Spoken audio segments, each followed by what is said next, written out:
Hello friends, welcome to our channel Technical Analysis super 10।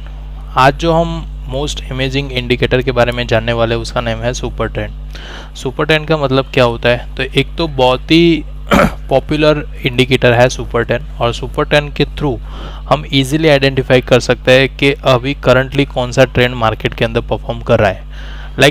आप सभी जानते हो कि टू टाइप्स ऑफ ट्रेंड होते हैं, एक अपर ट्रेंड होता है और एक डाउन ट्रेंड होता है। तो सुपर 10 एक ऐसा इंडिकेटर है जिसके पैरामीटर थ्रू आप इजीली आइडेंटिफाई कर सकते हो कि करंटली पर्टिकुलर स्क्रिप्ट में कौन सा ट्रेंड चल रहा है, अपर ट्रेंड में चल रहा है या बुलिश ट्रेंड में। तो सिंपल सुपर 10 का मतलब ऐसा है कि जब भी आपको ट्रेंड आइडेंटिफाई करना है तब ये इंडिकेटर का आप यूज़ कर सकते हो। अब इसमें डिपेंड करता है आप टाइम फ्रेम, टाइम फ्रेम आप कौन से टाइम फ्रेम में यूज़ कर रहे हो, क्योंकि पर्टिकुलरली टाइम फ्रेम जो रहता है टाइम फ्रेम के अकॉर्डिंगली आप ट्रेंड को डिसाइड कर पाओगे। मैं अगर 5 मिनट के टाइम फ्रेम पे सुपर 10 को प्लॉट कर रहा हूँ तो 5 मिनट की जो टाइम फ्रेम है उसमें जो इंडिकेट हो रहा है सेम इंडिकेशन 60 मिनट की टाइम फ्रेम में होगा, वैसा पॉसिबल नहीं है, क्योंकि यहाँ पे सुपर 10 जो है वो पर्टिकुलरली टाइम फ्रेम पे परफॉर्म कर रहा है। तो जो भी टाइम फ्रेम का आप यूज़ करेंगे हर एक टाइम फ्रेम के अकॉर्डिंगली वो हमें ट्रेंड इंडिकेट करेगा। हम इंट्राडे के अंदर देखते हैं तो इंट्राडे के अकॉर्डिंगली क्या रहता है, अलग अलग टाइम फ्रेम है तो अलग अलग टाइम फ्रेम के अकॉर्डिंगली वो काम करेगा। अगर आप वही चीज़ डेली के बेस पे देख रहे हो, मतलब कि एवरी डे आप एवरी डे के अंदर जो एनालिसिस हो रहा है एवरी डे के अकॉर्डिंगली जो भी नॉर्मली डाउन ट्रेंड में चल रहा था या फिर साइडवेज चल रहा था और उसमें सडनली एक अच्छा खासा मूवमेंट आया है और अप ट्रेंड हुआ है, तो वो चीज़ हमें सुपर 10 आइडेंटिफाई करके देगा। अब इसका कैलकुलेशन समझ लेते हैं कि इसका कैलकुलेशन किस तरीके से रहता है। तो सुपर 10 सिंपल हाई और लो, ठीक है, high plus low divide by 2, उसका जो वैल्यू होगा उसको मल्टीप्लाई करेगा। मल्टीप्लाई किसके साथ करेगा? तो ATR के साथ। ATR का मतलब ऐसा होता है एवरेज ट्रू रेंज, ठीक है। ये पूरा फॉर्मूला हम समझते हैं। हाई एंड लो, इसका मतलब क्या हुआ? तो जो हाईएस्ट हाई और लोएस्ट लो प्राइस है, ठीक है, जो स्पेसिफिक आपने टाइम फ्रेम डिसाइड किया, टाइम फ्रेम के अकॉर्डिंगली जो भी हाईएस्ट हाई होगा और लोएस्ट लो होगा उसका एक वैल्यू जनरेट होता है, ठीक है। वैल्यू हमेशा पैरामीटर के बेस पे रहता है। मैं डिफ़ॉल्ट पैरामीटर भी आपको बताने वाला हूँ जो नॉर्मली आपको देखने में मिल सकते हैं मार्केट के अंदर। तो हाईएस्ट हाई और लोएस्ट लो प्राइस के बेस पे डिफाइंड होगा।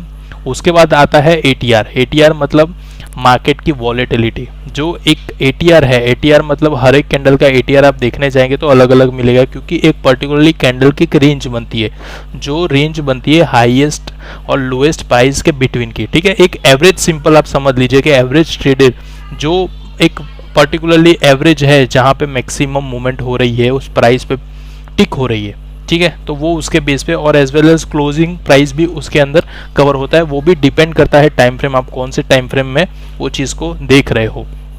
और थर्ड रहता है मल्टीप्लाई। मल्टीप्लाई मतलब ऐसा रहता है कि मल्टीप्लाई मतलब जो भी हम स्ट्रेटेजी डेवलप कर रहे हैं, पैरामीटर के अंदर ऐसा है कि आप 10 और 2 का कॉम्बिनेशन ले रहे हो तो वो मल्टीप्लाई करेगा, 10 और 3 का कॉम्बिनेशन ले रहे हो तो वो भी मल्टीप्लाई करेगा। तो वो आपके स्ट्रेटेजी के अकॉर्डिंगली उसमें जो भी मूवमेंट जो भी हमें ट्रेंड दिखा रहा है उसके अकॉर्डिंगली वो काम करेगा। अब सुपर 10 एग्जैक्टली किस तरीके से परफॉर्म कर रहा है, तो सुपर 10 आप देख सकते हो यहाँ पे एक इमेज मेरे पास ओपन है निफ्टी की, और उसके अंदर सिंपल इस तरीके से आपको सुपर 10 देखने को मिलेगा। जो मैंने आपको पैरामीटर बताया है, जो मल्टीप्लिकेशन है वो किसके साथ होगा, तो सुपर 10 के बाय डिफ़ॉल्ट पैरामीटर है 10 और 3, जो मोस्ट यूजेबल पैरामीटर है। इसमें थोड़ा सा चेंजेस आप ला सकते हो, 10 और 2 का कर सकते हो कॉम्बिनेशन, 10 और 1 का कॉम्बिनेशन कर सकते हो। जितना आप कॉम्बिनेशन लाएंगे ना उतना ये जो यहाँ पे ब्रेकआउट पॉइंट्स दिख रहे हैं वो कम हो जाएंगे, मतलब एक शॉर्ट टाइम के लिए निकलेगा। अभी यहाँ पे डेली का चार्ट ओपन है और डेली के बेस पे आप देख सकते हो सिंपल सुपर 10 किस तरीके से परफॉर्म करेगा। तो कैंडल जो रहेगी वो कैंडल कंटिन्यूसली प्राइस चल रहा है, परफॉर्म कर रहा है, और उसके बिटवीन जहाँ पे भी ट्रेंड यहाँ पे डिक्लेयर होता है तो वो ट्रेंड हमें इंडिकेटर करके दिखेगा। जैसे कि यहाँ पे आप देख सकते हो, यहाँ पे कैंडल ने ब्रेकआउट दिया और कैंडल अपर साइड में परफॉर्म करना स्टार्ट हो गया। तो इसका मतलब क्या हुआ, यहाँ से सुपर 10 ने इंडिकेट किया कि ये ट्रेंड पूरा बुलिश साइड जा रहा है। सेम चीज़ आप यहाँ पे भी देख सकते हो, डाउन एरो जहाँ पे दिख रहा है तो वहाँ पे कैंडल का क्लोजिंग नीचे आया और क्रॉस करके नीचे आ रहा है, मतलब एक ट्रेंड इंडिकेट किया नेगेटिव है। ठीक है, अब इसको पर्टिकुलरली चार्ट के ऊपर समझते हम तो हमारा काम बहुत ही ईजी हो जाएगा। लाइक यहाँ पे रिलायंस इंडस्ट्री का मैंने चार्ट ओपन किया हुआ है और रिलायंस के अंदर क्या चीज़ें बनी हुई थी। तो सबसे पहले मैं आपको यहाँ पे ये दिखाता हूँ कि डाउनफॉल यहाँ कब स्टार्ट हुआ था। डाउनफॉल के अंदर मैंने सिंपल 10 और 3 का पैरामीटर ले लिया है और उसके साथ आप यहाँ पे देख सकते हो कुछ एरो यहाँ पे शो करे और उसके बाद सुपर 10 है। तो सुपर 10 का जो ट्रेंड इंडिकेटर है उसने यहाँ से साइडवेज था, उसके बाद यहाँ पे इंडिकेट किया है कि ये नेगेटिव हो रहा है। नेगेटिव हुआ मतलब क्या हुआ कि एक पर्टिकुलरली रेंज में जो प्राइस परफॉर्म कर रहा था उससे करंट प्राइस जो है वो वीक हो गया। तो यहाँ पे ट्रेंड इंडिकेट हुआ कि ये नेगेटिव है। ये बहुत ही डायनेमिक और एकदम सिंपल इंडिकेटर है जिसके थ्रू आप इजीली आइडेंटिफाई कर सकेंगे कि अभी करंटली कौन सा ट्रेंड चल रहा है। जैसे उसने नेगेटिव किया, आप देख सकते हो एक बड़ी रैली है यहाँ पे नेगेटिव साइड की देखने को मिली है।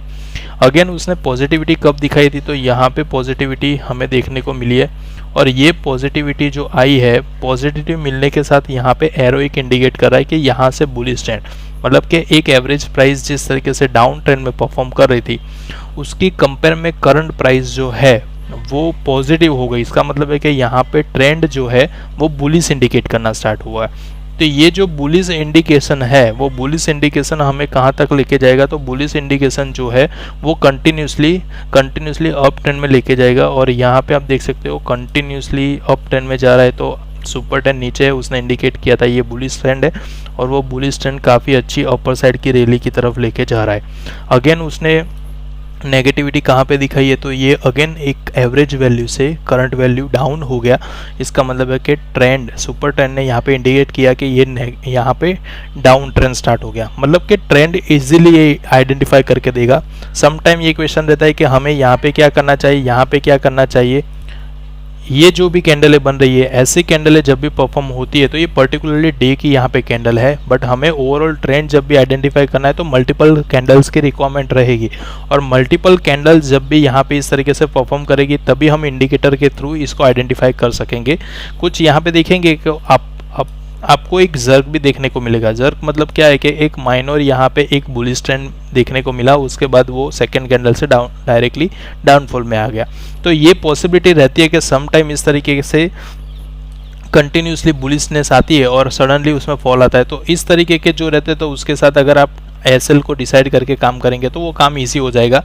बट अगेन सुपर 10 की जो वैल्यू है वो भी काफ़ी स्ट्रॉन्ग है। सुपर 10 के वैल्यू को भी आप फॉलो करेंगे तो वो भी इजीली आपको सपोर्ट करेगी कि कौन से लेवल तक नीचे जा सकता है, क्योंकि वो एक्चुअली में ट्रेंड इंडिकेट कर रहा है। तो ट्रेंड जहाँ से भी रिवर्स होगा वो एग्जैक्ट कैंडल को यहाँ पे आपको आइडेंटिफाई करके देगा। अगेन यहाँ पे डाउन ट्रेंड हुआ और अभी करंटली आप देखेंगे तो करंट सिनारियोस के अंदर साइडवेज होने के बाद एक अच्छा खासी मूवमेंट की तरफ अपर ट्रेंड में जा रहा है। जब तक ये कोई ट्रेंड इंडिकेट नहीं करता है तब तक ये बुलिश ट्रेंड हमारा कंटिन्यू रहेगा। ऐसे अलग अलग आप यहाँ पे स्टडी कर सकोगे जिससे आपको आइडिया लगेगा कि सुपर ट्रेंड के थ्रू कहाँ कहाँ पे ट्रेंड हमें चेंज होने को मिल रहा है। ठीक है, तो ये चीज़ सिर्फ डेली के बेस पे मैंने आपको दिखाई। इसको आप अलग अलग टाइम फ्रेम में करेंगे तो टाइम फ्रेम के अकॉर्डिंगली भी ये ट्रेंड अलग अलग इंडिकेट, लाइक हम 15 मिनट का कर देते हैं तो 15 मिनट के अकॉर्डिंगली आप देख सकते हो जो एक बड़ी सी रैली हमें देखने को मिली थी, यहाँ से सिंपल एक बुलिश का यहाँ पे ट्रेंड इंडिकेट हुआ था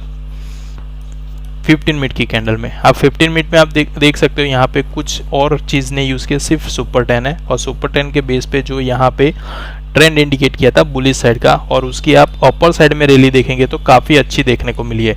यहाँ पे कंटिन्यूसली ऑलमोस्ट ये जो यहाँ पे रैली बनी थी वो 25 जुलाई से लेके यहाँ पे जब अगेन रैली हुई है तब 25 जून से लेके यहाँ पे 25 जून है, 25 जून से लेके यहाँ पे जो उसने नेगेटिव इंडिकेट किया है वो है 3 जुलाई, मतलब ऑलमोस्ट 25 जून से लेके 3 जुलाई तक की जो रेंज है वो टोटली बुलिश में इंडिकेट की है 15 मिनट के अकॉर्डिंगली, और उसके बाद यहाँ पे अगेन नेगेटिविटी दिखाई है। नेगेटिविटी इतनी स्ट्रॉन्ग नहीं थी, डाउन ट्रेंड इतना स्ट्रॉन्ग नहीं था, अगेन उसने यहाँ पे लास्ट 2 कैंडल्स के अंदर वो चीज़ को रिकवर कर दिया।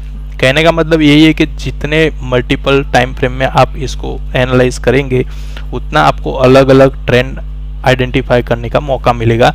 जिस तरीके से 15 मिनट में ये चीज़ हम आइडेंटिफाई करें उस तरीके से आप 1 आवर्स की कैंडल में भी कर सकते हैं। जितना आप टाइम फ्रेम बढ़ा लेंगे उतना आपको ट्रेंड स्ट्रॉन्ग मिलेगा, ठीक है, और आपका एनालाइज करने का जो तरीका है वो भी स्ट्रॉन्ग होगा, आपका डिसीजन मेकिंग सिस्टम है वो भी स्ट्रॉन्ग होगा, क्योंकि बहुत ही सिंपली इसमें परफॉर्मेंस मिला है। तो इस तरीके से आप इसको फॉलो कर सकते हैं जिससे काम बहुत ही ईजी हो जाएगा।